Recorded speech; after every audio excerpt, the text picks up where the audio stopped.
दोस्तों, जैसे हमारा भारत देश बढ़ती हुई जनसंख्या को लेकर चिंतित है, वही आपको जान के हैरानी होगी कि आज ग्लोबल लेवल पर इससे भी ज्यादा बड़ी समस्या पॉपुलेशन डिक्लाइनिंग यानी घटती हुई जनसंख्या की है। और इस लिस्ट में पहले नंबर पे आता है जापान का नाम। जापान की आबादी लगातार डिक्लाइन होती जा रही है और पिछले 15 सालों से जापान की पॉपुलेशन में गिरावट जारी है। एक्सपर्ट्स का कहना है कि अगर ये सिलसिला जारी रहा तो आने वाले समय में जापान दुनिया के नक्शे से हमेशा के लिए गायब हो जाएगा और जो जापान अपनी टेक्नोलॉजी के लिए जाना चाहता था वो बस एक इतिहास बन के रह जाएगा। आप शायद सोच रहे होंगे कि भला किसी देश की जनसंख्या कैसे कम हो सकती है। असल में दोस्तों, जापान की युवा आबादी फैमिली प्लानिंग करना ही नहीं चाहती। यूथ अपनी जिम्मेदारी से दूर भाग रहा है और वो पत्नी और बच्चों को सिरदर्द समझने लगे हैं। वहीं दूसरी ओर बूढ़े लोग की संख्या इस देश में लगातार बढ़ती जा रही है। इसके अलावा भी बहुत सारे ऐसे फैक्टर्स हैं जिसकी वजह से जापान की पॉपुलेशन में रैपिड डिक्लाइन देखने को मिल रहा है। और आज की इस वीडियो में हम यही जानने की कोशिश करेंगे कि आखिर जापान की पॉपुलेशन लगातार कम क्यों हो रही है। Population declining rapidly. Japanese government की तरफ से हर साल कुछ डेटा जारी किया जाता है जिसमें बताया जाता है कि पिछले एक साल में जापान में कितने बच्चों का जन्म हुआ और कितने लोग की डेथ हुई है। साल 2023 के आंकड़े बहुत ही शॉकिंग थे क्योंकि इस साल पूरे देश में सिर्फ 7,30,000 बच्चों ने ही जन्म लिया था। वहीं साल 2022 में जापान में करीब 7,99,000 बच्चों का जन्म हुआ था। पिछले 100 सालों में पहली बार जापान में इतने कम बच्चों का जन्म हुआ है। दूसरी ओर जापान में मरने वालों की संख्या पैदा होने वाले बच्चों के मुकाबले डबल है। पिछले साल 15,80,000 लोग की डेथ जापान में हुई थी, यानी एक साल में जापान की टोटल पॉपुलेशन में लगभग 8 लाख की गिरावट देखने को मिली। अगर ये दौर ऐसे ही जारी रहा तो धीरे धीरे जापान का अस्तित्व भी संकट में आ जाएगा। हालांकि पिछले साल जापान में माइग्रेट होने वाले लोगों के नंबर्स में थोड़ा इजाफा हुआ है। इमिग्रेंट्स की संख्या में 11% की वृद्धि देखने को मिली है, यानी अब जापान में टोटल इमिग्रेंट्स की संख्या 3 मिलियन से ज्यादा पहुंच चुकी है। वहीं जापान की टोटल पॉपुलेशन 12 करोड़ 26 लाख के आसपास है, लेकिन फ्यूचर में यह आंकड़ा बहुत ही तेजी से नीचे गिरेगा। रिपोर्ट के मुताबिक साल 2070 तक जापान की पॉपुलेशन में 30% का डाउनफॉल हो जाएगा और देश की आबादी सिर्फ 8 करोड़ 70 लाख रह जाएगी। हैरानी की बात यह है कि इनमें से 40% आबादी ऐसे लोगों की होगी जिनकी उम्र 65 साल से ज्यादा होगी। वहीं साल 2100 तक जापान की पॉपुलेशन सिर्फ 5 करोड़ तक रहने का अनुमान है। जापान को बूढ़ों का देश भी कहा जाता है। दुनिया में सबसे ज्यादा बूढ़े इसी देश में देखने को मिलेंगे। जापान का लाइफ एक्सपेक्टेंसी रेट टॉप पर है। औसतन यहाँ पर महिलाएं 87 साल और पुरुष 81 साल तक की उम्र जीते हैं। देश का एवरेज लाइफ एक्सपेक्टेंसी 84 है, जो दुनिया में सबसे ज्यादा है। जापान में 85,000 लोग तो ऐसे हैं जिनकी उम्र 100 साल से भी ज्यादा है और देश की मीडियन एज 48.4 इयर्स है। असल में जापान ने 20वीं सेंचुरी में बहुत तेजी से डेवलपमेंट की थी। इससे जापान के लोगों का लाइफस्टाइल बेटर हुआ, उन लोगों को अच्छी मेडिकल फैसिलिटीज मिलने लगी और इसी वजह से यहाँ के लोगों का लाइफ एक्सपेक्टेंसी रेट बढ़ा। ये तो एक बात हुई दोस्तों। अब बात करते हैं कि आखिर पॉपुलेशन डिक्लाइन होने के और क्या क्या कारण है।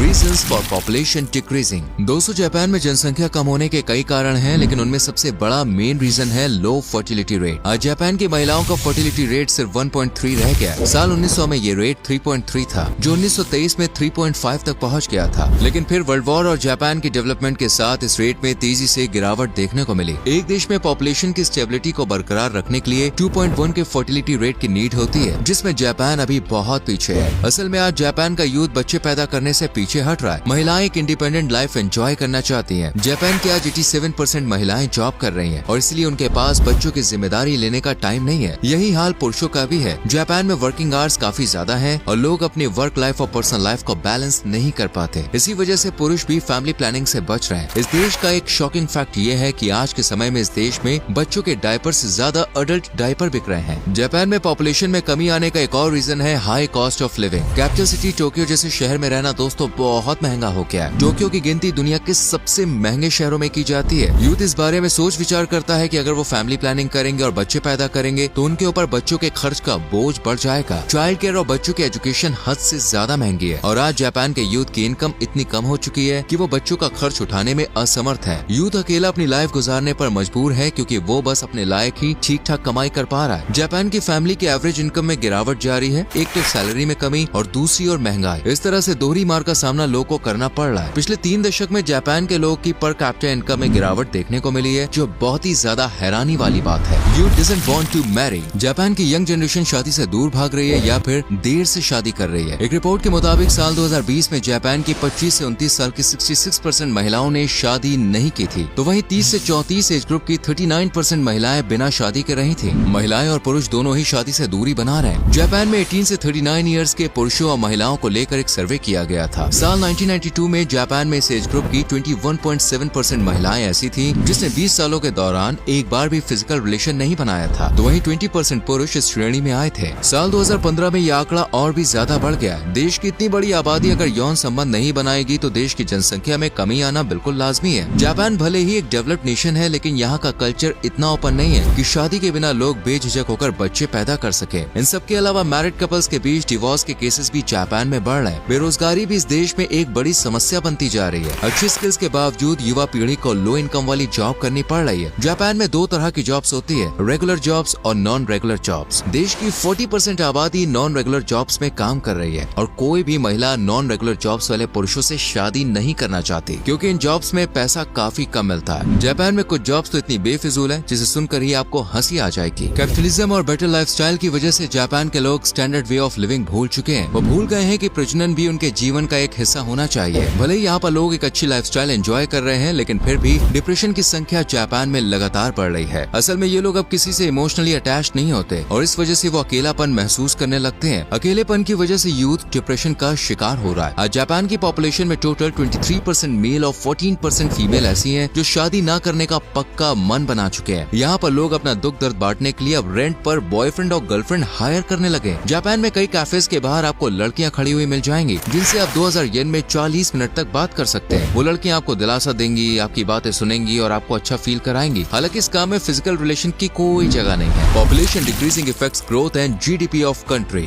जापान की घटती आबादी और बूढ़ी होती जनसंख्या से देश की ग्रोथ पर सीधा असर पड़ रहा है। जब भी किसी देश में बूढ़े लोग की संख्या ज्यादा होती है तो सरकार पर प्रेशर बढ़ जाता है। बूढ़े लोग को पेंशन देना, नेशनल सिक्योरिटी देना और अच्छी हेल्थ फैसिलिटीज देना सरकार की जिम्मेदारी है। और आज के समय में जापान की टोटल जीडीपी का 15% हिस्सा सिर्फ बूढ़े लोग के पेंशन में ही खर्च हो रहा है और इसका सीधा असर युवा पर पड़ रहा है, क्योंकि सरकार कोई पैसों की खेती तो करती नहीं है। घूम फिरकर पैसा तो जनता से आना है। जापान की सरकार को ना चाहते हुए भी टैक्स रेट में बढ़ोतरी करनी पड़ रही है। काम करने वाले लोग की संख्या कम है और बैठकर खाने वालों की संख्या ज्यादा है। इस वजह से देश की ग्रोथ रेट बहुत कम हो गई है। जापान के कई गाँव और म्युनिसिपैलिटीज धीरे धीरे समाप्त होने की कगार पर है। 2050 तक जापान की 1729 म्युनिसिपैलिटीज में से 744 पूरी तरह से वैनिश हो सकती है। इसका अंदाजा आपको इस बात से लग जाएगा कि एक म्युनिसिपैलिटी ऐसी भी है जहाँ पर पूरे स्कूल में सिर्फ 2 ही बच्चे पढ़ रहे हैं। बाकी सभी लोग या तो गाँव छोड़कर जा चुके हैं या फिर पढ़ाई करने वाले बच्चे उस गाँव में बचे ही नहीं है। गाँव की सिर्फ 10% आबादी ऐसी है जो 18 साल से कम लोगों की है। उनमें से कई बच्चे बोर्डिंग स्कूल या बड़े शहरों में पढ़ने के लिए जा चुके हैं और धीरे धीरे ऐसे ही हालात बाकी म्युनिसिपल एरियाज में भी देखने को मिलेंगे। How population will increase in Japan. दोस्तों, ये तो हुई सारी प्रॉब्लम्स की बात। अब बात करते हैं आखिर जापान में पॉपुलेशन बढ़ाने के लिए सरकार क्या उपाय कर सकती है और फिलहाल क्या उपाय सरकार कर रही है। प्राइम मिनिस्टर फुमियो किशिदा ने ऐलान किया था कि लोगों को बच्चा पैदा करने के लिए प्रोत्साहित किया जाएगा और बच्चों की परवरिश पर होने वाले खर्च में सरकार की ओर से मदद की जाएगी। यानी देश की पॉपुलेशन बढ़ाने के लिए सरकार खुलकर पैसे खर्च करने के लिए रेडी है। लोगों को मोटिवेट करने और बच्चे पैदा करने के लिए कई स्कीम सरकार चला रही है। इसके लिए बीते साल $35 बिलियन का बजट तय किया गया था। इसके अलावा पैटर्निटी लीव, अधिक बच्चा पैदा करने पर tax rebate, free child care centre खोलना, चाइल्ड पॉवर्टी को दूर करने के लिए सरकार टोटल $140 बिलियन